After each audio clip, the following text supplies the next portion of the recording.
Hello po mga kababayan, kamusta po kayong lahat? And once again, welcome back to another episode of Simply Talkies Vlog. Ang pag-uusapan natin mga kababayan, ito na naman po yung pagdadakdak ng buwakang inang ito.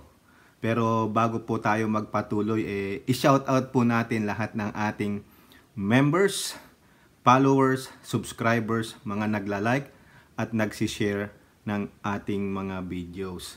No? Kasi po itong buwakang inang nito meron na namang mga kasinungalingan na ginawa sa kanyang video. Yung latest video niya, no, si Speaker Martin Romualdez ay nagbigay daw po ng total amount na 632 million pesos sa mga kongresista para po sa isang bagay, no?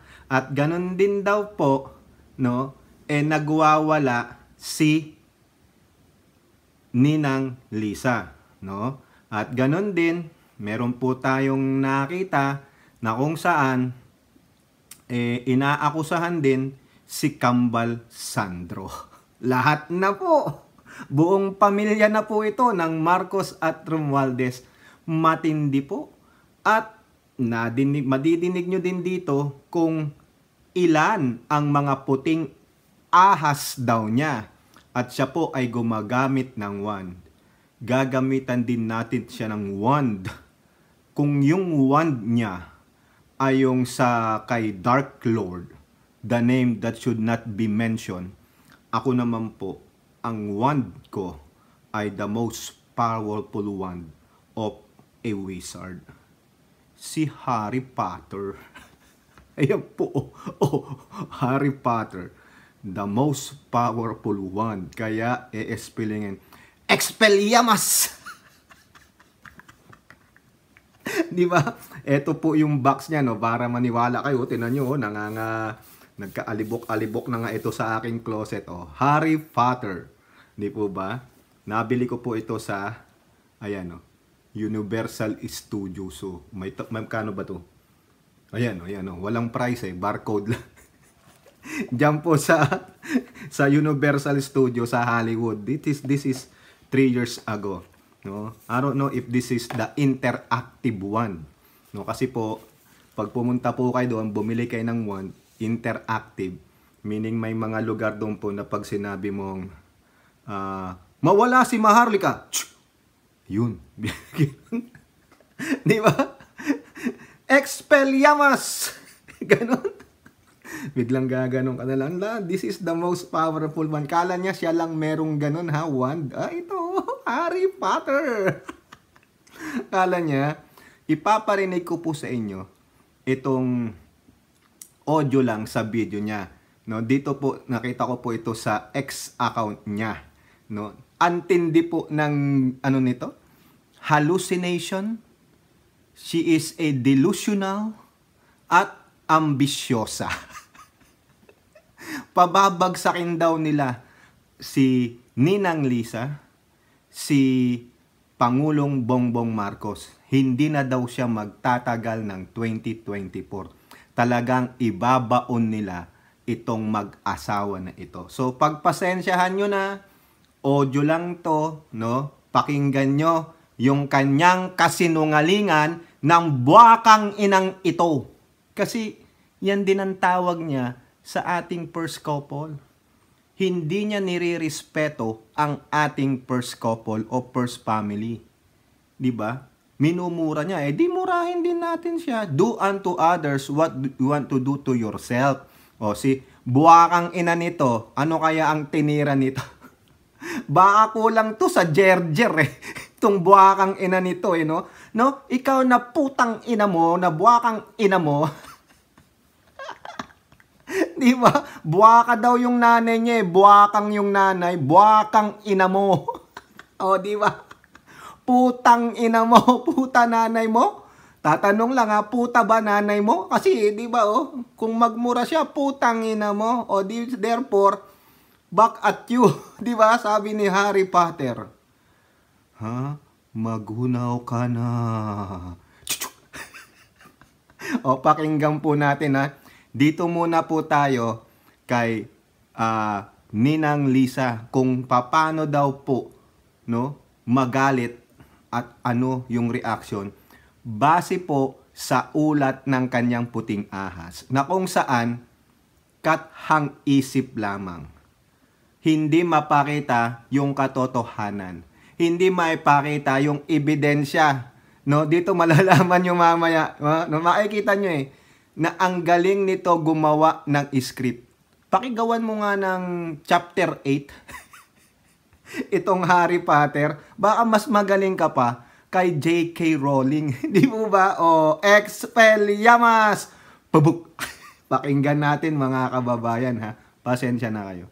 Ang punot dulo ng lahat ng ito na sinasabi natin, wala nang iba kung sino ang may utos ng panggugurgur o pagsusupil, pagbubusal sa aking karapatan, sa inyong karapatan, ay si Lisa Smuggs. So dahil nag-viral siya at galit na galit ang mga taong bayan, galit na galit kayo sa inyong comments, at nakarating syempre sa kanya, "Hi Mike Do, kumusta? Kailangan ng kumilos ang taong bayan bago mahuli ang lahat." Tama ka dyan, Mike. So ano ang inaantay ninyo, mga palangga? Kailangan na nating kumilos. So, nung nag-viral na naman, galit na galit daw po si Lisa Smuggs, as in nagwawala, nagsisisigaw sa loob ng Malacanang. Dahil bakit daw, ito eksaktong word, gusto ninyo galing sa ating puting ahas, nakakaloka, matatawa kayo, na mabubwisit. Nagwala, sabi niya, "Miss Maharlika, may nagwala na naman dito sa palasyo." Okay? Ang sabi, bakit daw siya ang pinagbibintangan, si ahas? Bakit daw siya ang sinisisi kaagad kapag may mga injustices na nangyayari sa Pilipinas?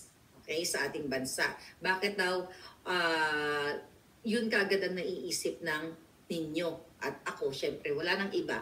Dahil ang kalaban natin, ang national problem nga, is si Lisa Smuggs. Alright? Ngayon, sabi ni Lisa, kahit naman, ito yung sa language ko sabi niya, kahit si Martin Romualdez ang nag-execute ng plans, ako ang pagbibintangan nila. Kung di ba naman gaga, okay? Kung di ba naman baka ng ina. So narinig niyo yun? Mukhang gawa-gawa. Kung mapapanood nyo to mga kababayan, di ba meron siyang salamin? No? Kung totoong meron siyang binabasa, hindi siya mautal-utal. Hindi siya yung parang nag-iisip ng sasabihin. Tuloy-tuloy lang ang pagbasa. At tinitingnan ko po mga kababayan, kasi reflective yan di ba? Kung may binabasa ka. Mukhang wala naman. Utang inang kasinungalingan ito.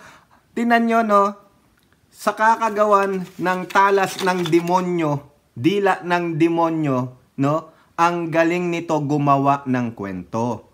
Ganyan po talaga yung mga taong bully.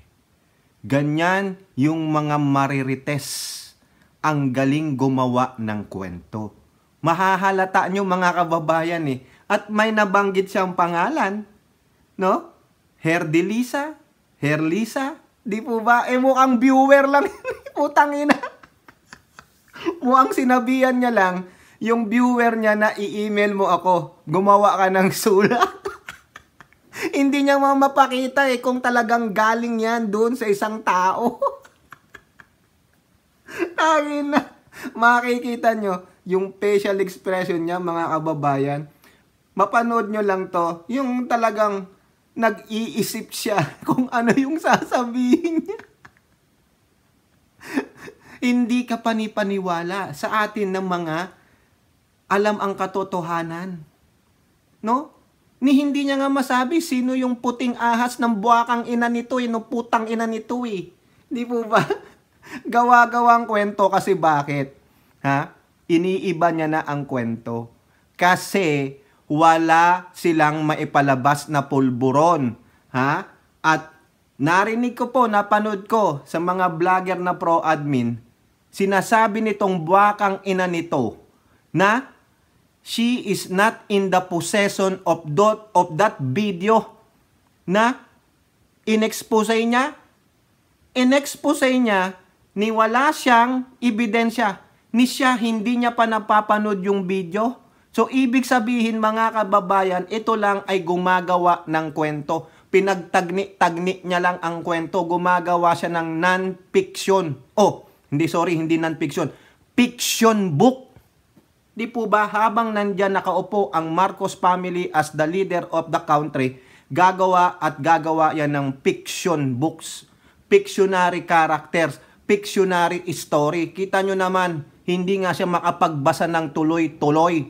Babasahin na lang, boba pa. Di ba? O sino ang buwakang ina? Sino ang sinungaling? No? Tanong lang, are you born a pathological liar? Ganyan ka ba pinalaki ng magulang mo, buwakang ina mo?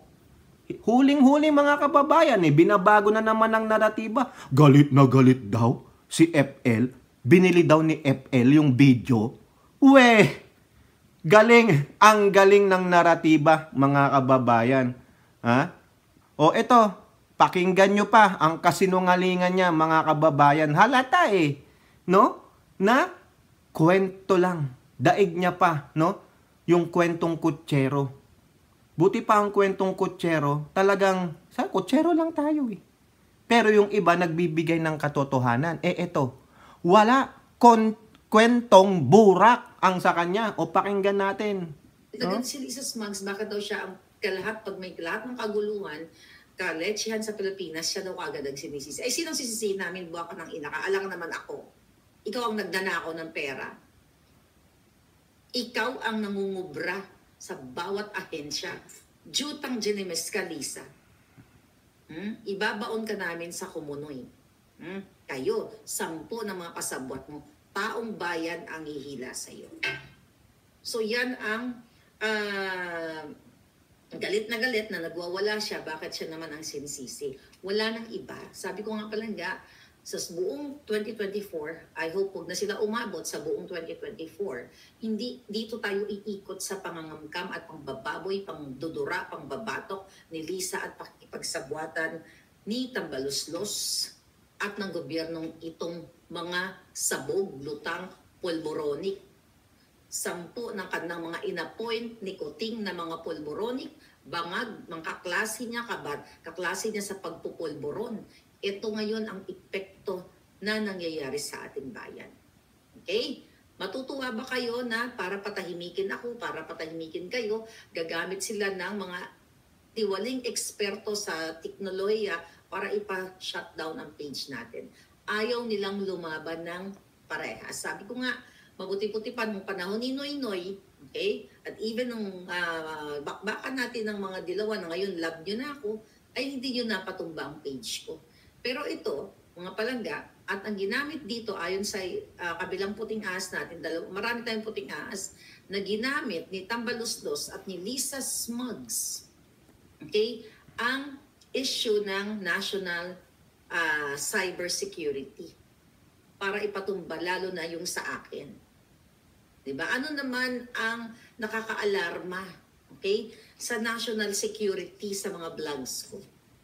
Mas nakakaalarma ang waka ng inang panggagancho nyo, pangunguha nyo ng pera, pangbababoy nyo, lahat pagmamalupit nyo sa mga tao sa gobyerno. Talagang delusional, mga kababayan.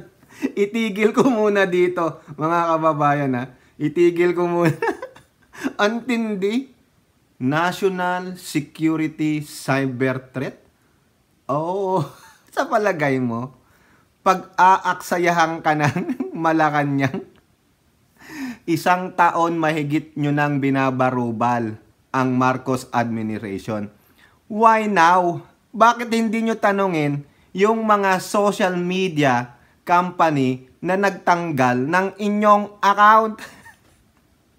Sinisisi nila si Speaker Martin at si Ninang Lisa na binayaran daw po ng milyong-milyon ang social media companies na nagtanggal ng account nila.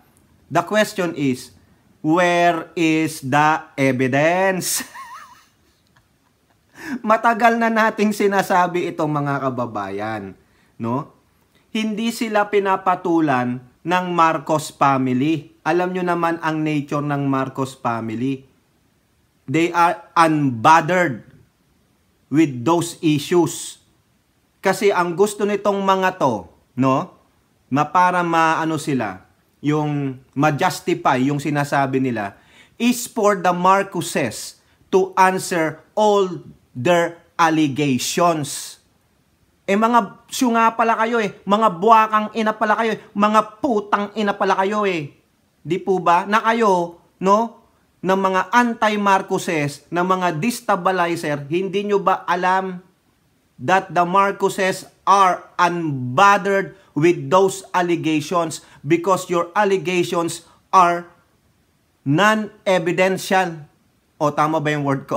Non-evidence. Hindi kayo makapagpakita ng ebidensya. Even the government itself, the PCGG, lost some of the cases they filed against the Marcoses even though may mga ebidensya. Pero mga na-i-drop, dinismiss, even the Supreme Court dismiss. No? Kasi bakit? The evidences are not that yung factual. Hindi makatotohanan kasi hindi original. Kayo pa na walang mapakitang mga ebidensya diyan sa mga pinagsasabi nyo. It is pure allegation, it is pure lies. Wala. So bakit kayo papatulan ng Marcoses? Kung gusto nyo na magsalita, sumagot sa inyo ang Marcoses, particularly sa buwakang ina nito, mga kababayan, mag-file ka ng kaso. Alam mo naman pala na nagnanakaw, nagsasyabu, nagtitrisam, nagbebenta ng mga laman ng mga kababayan mo, binababoy ang mga kababayan mo. Bakit hindi kayo mag-file ng case? So, para ma-impeach ang Pangulong Bongbong Marcos. Kasi, mga kababayan, wala, as in wala, zero, nada, zilch, o whatever word for zero or nothing sa inyong language ang maipakita nilang ebidensya. Kung matibay ang ebidensya ng buwakang ina nito, ilalabas na nila yan, hindi na ipaparating pa sa kanya nung mga puting ahas niya at nung mga iting ahas ng mga puting ahas nila.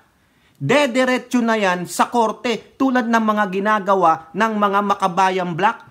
Mabuti pa ang mga kabayang black, mga progressive group, they go to the court. Diba? Yung mga allegations nila, pinupunta nila sa white paper. Pero itong mga buwakang ina nito, na mga kasamahan nitong mga pro-China, mga destabilizer, hindi silang makapunta sa korte.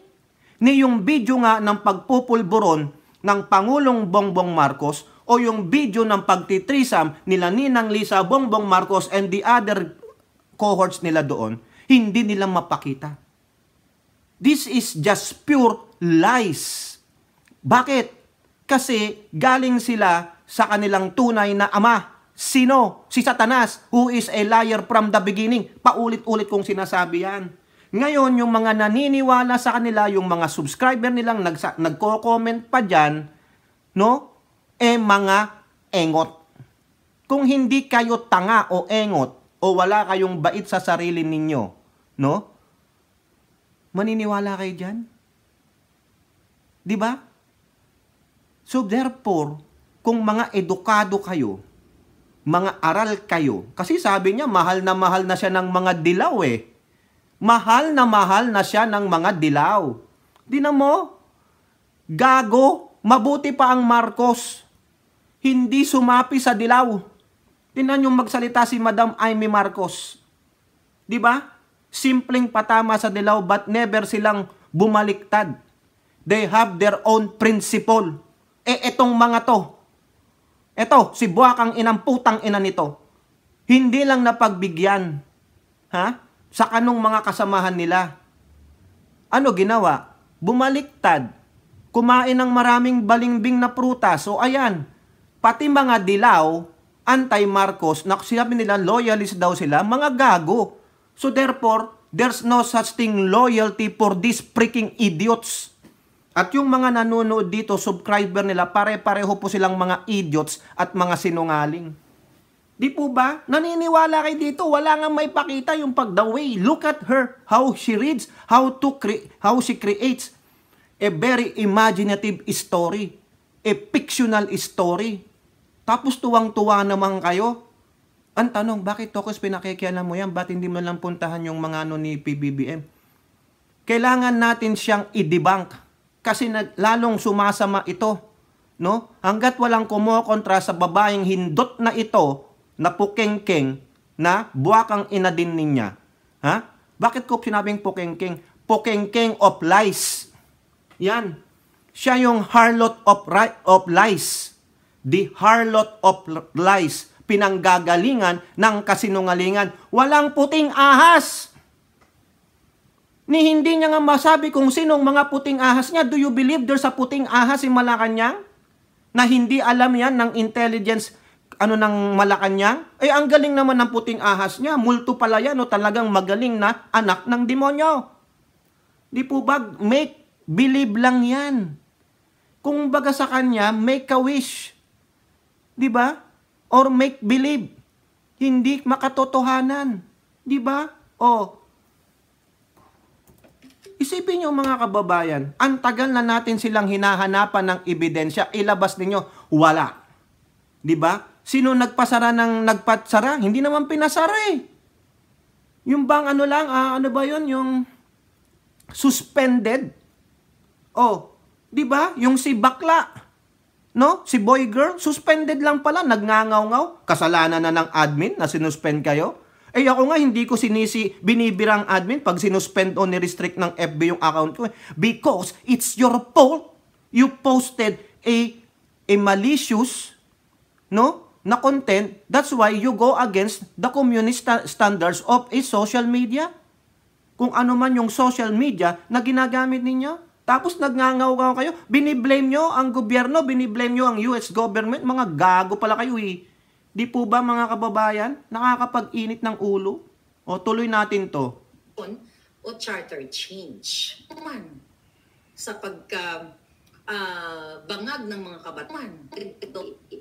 At sisiguraduhin ko pag, nakita ko yung mga hitman ninyo, 13 dyan sa Pilipinas, pinag-usapan ni... O, ito na po, tungkol na po ito sa charter change, kung paano daw po, no, sinuhulan ni Speaker Martin ang mga congressman. Tambalos-los nila dyan sa Kongreso para magkaroon ng pagbabago o pagbabago ng ating konstitusyon o charter change. Ngayon, mga kababayan, based dun sa sinabi ng report, okay, ng media na kung saan nagsalita si Tambalos-los na kailangan daw, di ba, sa kanyang speech actually, na kailangan daw magkaroon na ng charter change. Di ba? Sabi pa nga niya, next year, ito sabi niya Tambalos-los, next year, which is 2024, we will focus our attention on studying and reviewing proposals that deal with the restrictions blocking the entry of foreign capital and investment in the Philippines. This include deliberations on proposed measures related to constitutional change. Okay? Pinag-usapan nila yan second week ng December last year of 2023. So ngayon, mga kababayan, okay, at ang kanyang House Senior Deputy Speaker na si Aurelio Dong Gonzales Jr. ay nagsalita din na paano daw, ito ang eksakto niya. Okay, this was December 12. Bagong Pilipinas, dapat bagong konstitusyon. Okay, sabi ni Dong, we will try to pursue it by next year. O, pareho sila ng litanya. Okay, mga kababayan, doon, tama yung sinasabi niya. Na nagsalita si Gonzales, Congressman Gonzales, at si Speaker na gusto nilang gumawa ng charter change. Ano yung purpose? Economic provision. Kasi sa dami ng gustong mga lakal sa ating bansa, Pero nagkakaroon sila ng agam-agam because of the restriction doon sa economic provision sa ating konstitusyon. Di po ba? Napakahigpit niyan. Kaya ang gustong gawin nitong Kongreso ay tignan niyan and therefore maybe amend, no? Yung provision na yon. O ngayon, ano problema? Di po ba? I-pass forward natin mga kababayan. So, andito na naman ang People's Initiative sa Pilipinas. Samantala, okay, tama yung ibang mga senador na nagsabi na ang issue kung bakit gusto nila magkaroon ng charter change at gagamitin nila yung People's Initiative, okay, ay para i-extend ang kanilang term limits. Ngayon mga palangga, ayon sa ating puting ahas, diba? Namigay si Tambaloslos ng 632 million bago mag-end ang sesyon noong December. Para saan yun? Yung 632 million total yun sa buong buong kongresista. So, mayroong based dun sa ni-research natin na mayroong 316 seats, okay, sa Congress. So, ayon sa ating puting ahas na kongresista mismo babae, ay binigyan ng 2 million each sila. Okay? 2 million each para isulong yung People's Initiative next year. Kasi 'di ba?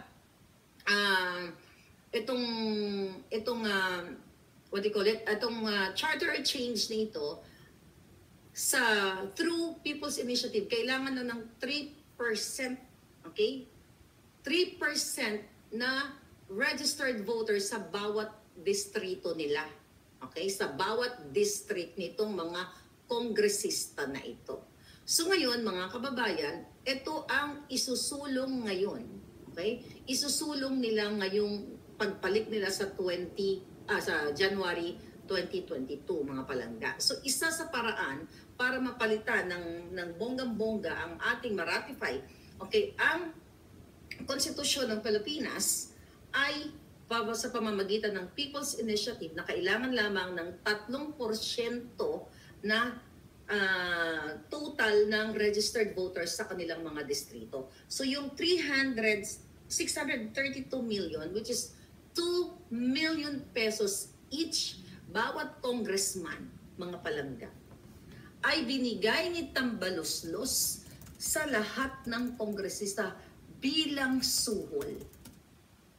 Imagine niyo mga kababayan, 2 million each. By the way, hindi lang ito sa Paskong 2023. Nagbigay din si Tambaloslos noong 2022. So, if we just compute for the 2,632 mga palangga, okay, magkano yan?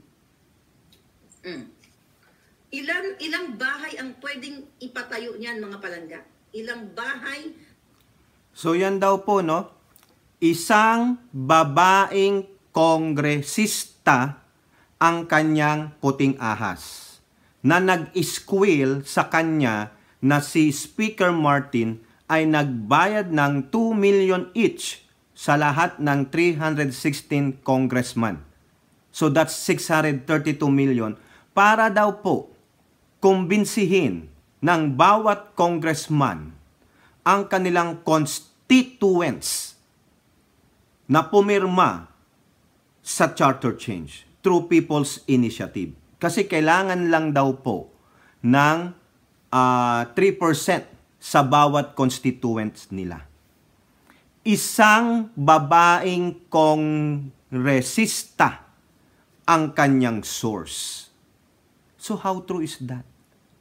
She is just like a female version of Ka-Eric. Nasaan ang source? Sinong kongrehista?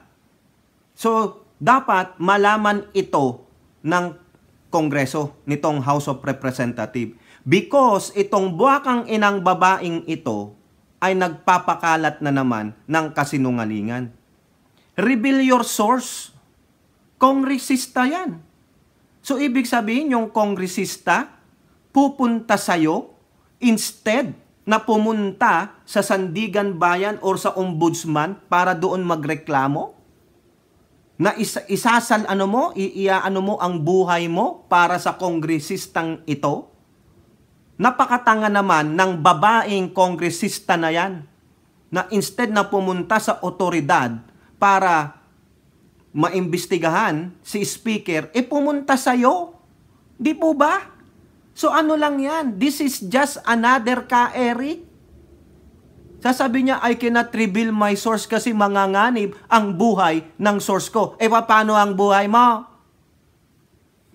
Sinasabi mo, meron ng mga hitman hindi mo nga masabi na hitman Hindi mo nga matukoy kung sino sila Di ba? Yung sinasabi niyang nagpa-blatter sa LA, pakatawanan siya lang ng mga pulis dyan. Sasabi niya, ganito ang hitman. Kathang isip lang yan. Nasaan yung blatter? Sige nga, pakita mo nga yung record ng LAPD. Anak ng siopaw naman. Kasinungalingan, mga kababayan. Di po ba? Tama, mali. Ang tanga-tanga, hoy ikaw na puting ahas na babaeng kongresista na nagsabi ng ito kay Maharlika. Nadinig nyo, mga kababayan, maliwanag na maliwanag sinabi niya. Babaeng kongresista ang nagbigay sa kanya ng info. That speaker paid them 2 million each. The whole 316. Pati na yung mga party list dyan. O sino constituent ng mga party list na yan? Do they have a 3%? Di po ba? O yung ACT-CIS party list, do they have a 3% constituents? Di po ba? O, grabe ang kasinungalingan mga kababayan. Wala namang mapakitang resibo. Di ba? Antindi ng kasinungalingan Di ba? Para lang po may ma-vlog for the views. O yung mga tanga-tanga naman na nakikinig at naniniwala sa kanya. Ala kung pakialam kung ano pang sabihin ninyo mga kababayan. Di ba? Ay, kailangan talaga ma-debunk ito At kung pwede nga lang siyang ipatawag sa Kongreso, reveal your source. Kung sino yan. Binayaran kami ng 2 million each. Hoy, kayo mga congressman, congresswoman, natatapalan pala kayo ng pera ayon sa babaeng ito. Hindi na kayo nahiya. Ikaw Pulong Duterte. Lahat kayo, 316 sabi niya. Totoo ba yan, Pulong Duterte? Tatanong lang. Nakumuda ka rin ng 2 million, Duterte ka. Dapat malinis ka. Di po ba? Ito, yung buwakang inang ito, Duterte supporter. Makita nyo, mga kababayan, ang katarantaduhan nito. Hindi na inisip na isang Duterte na nagmamalinis doon ang kumita ng 2 million, binigyan ni speaker. Wow! Di po ba? Lahat kayo dyan, 316 congressman, merong isang mole sa inyo na ini-squill lahat ng ginagawa ninyo dito sa buwakang inang ito. Merong mole sa inyo na puting ahas na sinasabitan daw nito. Sana napapanood nyo itong video na to. Bigay nyo to sa lahat ng congressman, i-share ninyo na lahat kayong 316 mga natapalang kayo ng 2 million ni speaker. Dahil sinabi daw nito, dahil yung source niya, isa ninyong kabaro. Binenta kayo ng inyong kabaro. Nagmamalinis. Di ba sabi niya 316 times 2. That's 632 million. Kasama rin yung puting ahas niya na babaeng kongresista na tumanggap niyan. Huwag siyang magmalinis. Biruin mo yon. Ginamit pa yung kabaro nyo kung totoo man ito, pero kung kathang isip ito, hindi ba kayo ma-open? Wala bang bibira sa inyo dito? Di ba? Pabulaanan nyo yan. Itong buwakang inang ito, kitang-kita nyo. Di ba? Yung kagagahan niya. Di ba, mga kababayan? Wala bang puputak ni isang congressman dyan? Na kayo po ay ibinenta ng kapwa nyo kongresista na babae. Na kayo po ay natatapalan ng pera. Ang laki, 2 million. Di po ba? Kasama dyan ang isang Duterte. Akala ko ba, malinis ang Duterte? Meron palang isang kapamilya na kumubra ng 2 million kay speaker. Ayan po ang sabi ng buwakang inang to ha. At ang matindi pa mga kababayan, inaakusahan din daw po niya si Kambal Sandro na nagpapaparty, nagpaparapol, ang mga pinaparapol ay mga chikakas. Diba? Antindi. Antindi ng allegations pero walang mapakitang ebidensya. O kayo, hinahamon natin, no? Kayong mga supporter, kayong mga nagtatanggol dito sa buwakang inang babaeng ito na lukarit, no?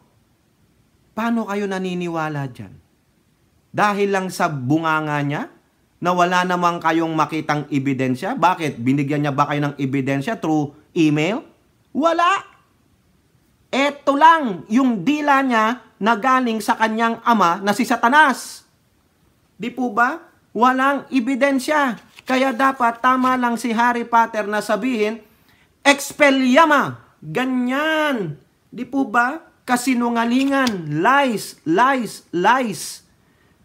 Sinungaling pamor. Magtanim pa ng kasinungalingan. Di po ba? Mabuti pa yung iba nagpapakita ng ebidensya. Pero ito, ang ebidensya niya lang ayon sa aking puting ahas. O, di ba nga, yung kanyang video na sinasabi na expose, wala. Sinabi niya, na wala sa akin ang video. Hindi pa na ipo-forward. Pero ang gaga, ni hindi niya nga nakita, sinabi lang na may video, naniwala naman si gaga, at inexpose ka agad? O paano nyo paniniwalaan? Pero kayong mga subscriber, no? At mga naniniwala sa kanya, ay believe na believe. Kasi bakit? Pare-pareho kayo Pare-parehong mga lugaw ang utak ninyo. Kasi bakit? Mga dilaw kayo Mga anti-Marcos kayo Diba? Sino ang lolo ninyo? Sino ang tatay nyo? The one who is a liar from the very beginning. No? Sabi nga ni Duterte, hindi kayo papasok sa langit kahit na ano pang simba ninyo. Dahil hihintayin kayo ni Duterte sa impyerno. Ganyan tong buwakang ina nito. Nilalason lang ang kaisipan ninyo. Di po ba? Wala ngang mapakitang ebidensya from the very beginning. At hindi siya pinapatulan ng Marcoses kaya galit na galit. Kaya nga uulitin ko sa inyo dito yung sinabi ng Pangulong Marcos. If you make your enemies angrier, it means you're doing a good job. Paano? Sasabihin niyang nagnanakaw ng pera. Nasaan ang ninakaw? Ninakaw ba yung ibinayad na 1.48 trillion doon sa pagkakautang na 1.55 trillion pesos? Di sana kung ninakaw yun, di na binalita. Kumita na Di ba?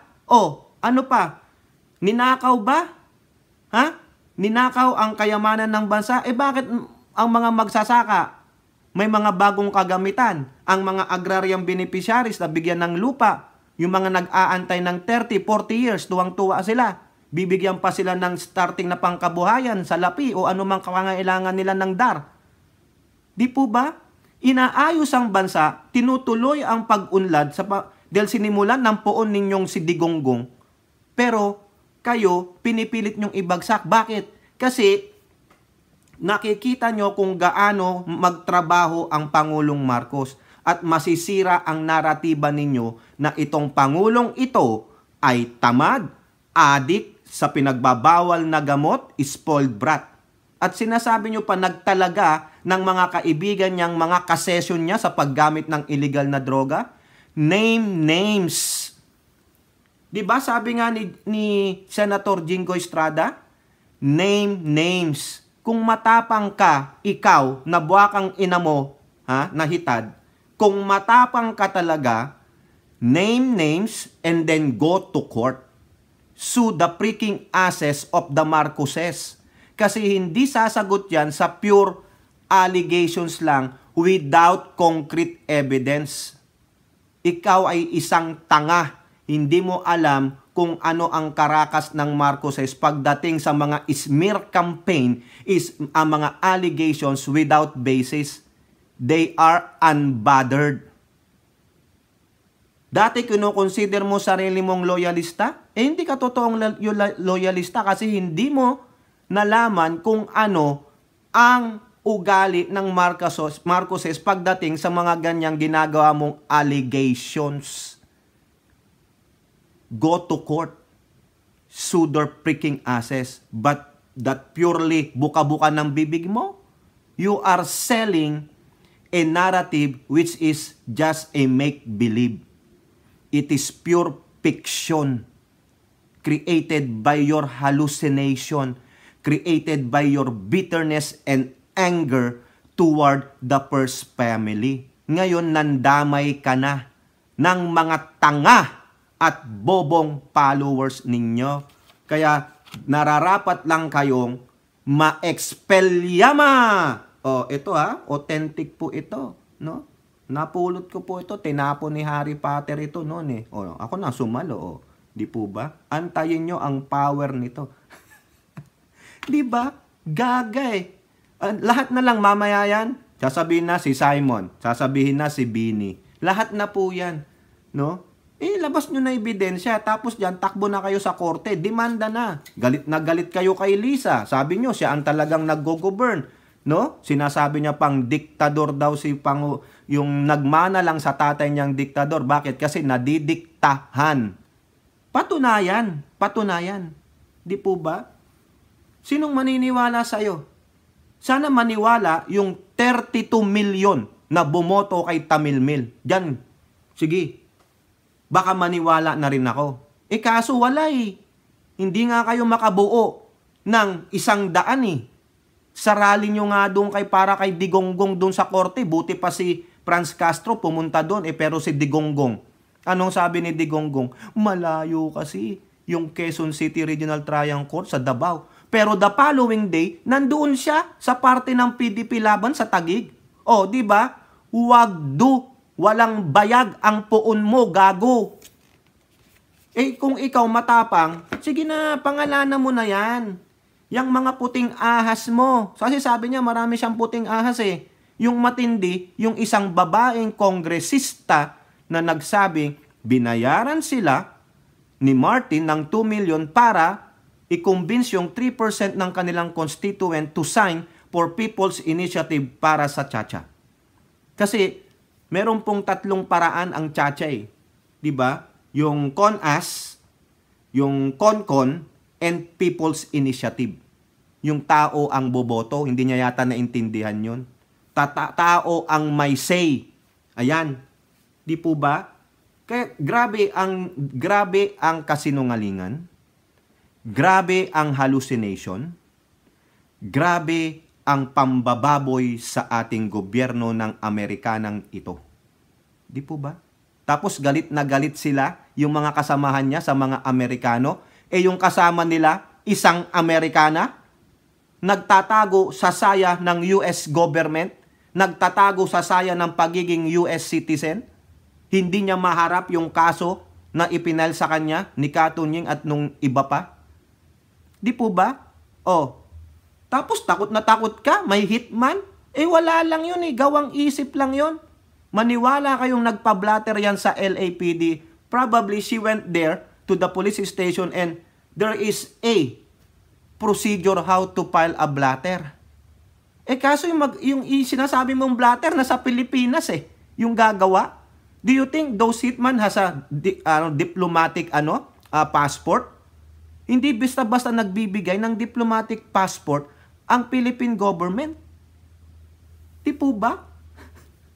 Gago Magbasa ka muna sa DFA website how to get a diplomatic passport, who can receive it, who can have it. Tapos yung sinasabi mong hitman, nasaan ang pruweba? Tatawanan lang siya ng mga pulis doon. Baka sabihin, okay, we'll just gonna write it in. Wala. Tangina. Ako nga, nagpa-blatter dito. Kinuha lang yung namin. After that, wala na. Wala nangyari. Di ba? They will not act on it until it is a serious threat. Pero sa'yo, wala. Di ba? Nasaan yung proof? Hahanapan siya. Nasaan yung proof? Wala. Sinasabi niya lang yan. Magkay maniwala dyan. This freaking woman is a lunatic. pure liar.